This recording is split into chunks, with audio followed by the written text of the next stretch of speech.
ನಮಸ್ತೆ ಸ್ನೇಹಿತರೆ, ತಮ್ಮೆಲ್ಲರಿಗೂ ನನ್ನ ಯೂಟ್ಯೂಬ್ ಚಾನಲ್ ವಿಸ್ಡಮ್ ವಿಂಗ್ 456ಗೆ ಮತ್ತೊಮ್ಮೆ ಸ್ವಾಗತ.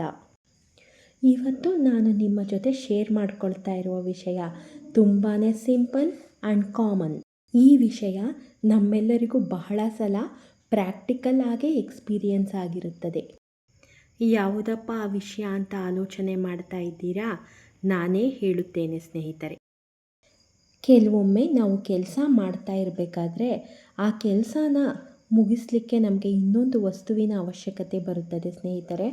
ಆದರೆ ಆ ವಸ್ತು ಅಲ್ಲಿರೋದಿಲ್ಲ. ಅದನ್ನು ತಗೊಂಬರಲಿಕ್ಕೆ ಅಂತ ನಾವು ಇರೋ ಜಾಗ ಅಂದರೆ ಆ ಕೊಠಡಿಯನ್ನು ಬಿಟ್ಟು ಬೇರೆ ಕೊಠಡಿಗೆ ಹೋಗ್ತೀವಿ.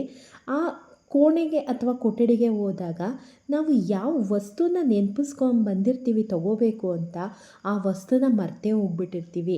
ಆ ಕೋಣೆಗೆ ಬಂದು ಮತ್ತೆ ಜ್ಞಾಪಿಸ್ಕೋತೀವಿ, ನೆನಪೇ ಬರೋದಿಲ್ಲ. ಆಗ ನಮ್ಮೆಲ್ಲರ ಮೈಂಡಲ್ಲೂ ಒಂದೇ ಆಲೋಚನೆ ಬರುತ್ತೆ, ನನಗೆ ಸ್ಟಾರ್ಟ್ ಆಗಿಬಿಟ್ಟಿದೆ ಅಂತ. ವಿಜ್ಞಾನದ ಪ್ರಕಾರ ಇದರ ಹಿಂದೆ ಒಂದು ಆಸಕ್ತಿದಾಯಕ ಕಾರಣ ಇದೆ. ನಿಮ್ಮಲ್ಲಿ ಎಷ್ಟು ಜನಕ್ಕೆ ಗೊತ್ತಿದ್ದರೆ ಐ ನೋ ಎಂದು ಕಮೆಂಟ್ ಮಾಡಿ. ಇದನ್ನು ನಾವು ಡೋರ್ವೇ ಎಫೆಕ್ಟ್ ಅಂತ ಕರೆಯುತ್ತೇವೆ.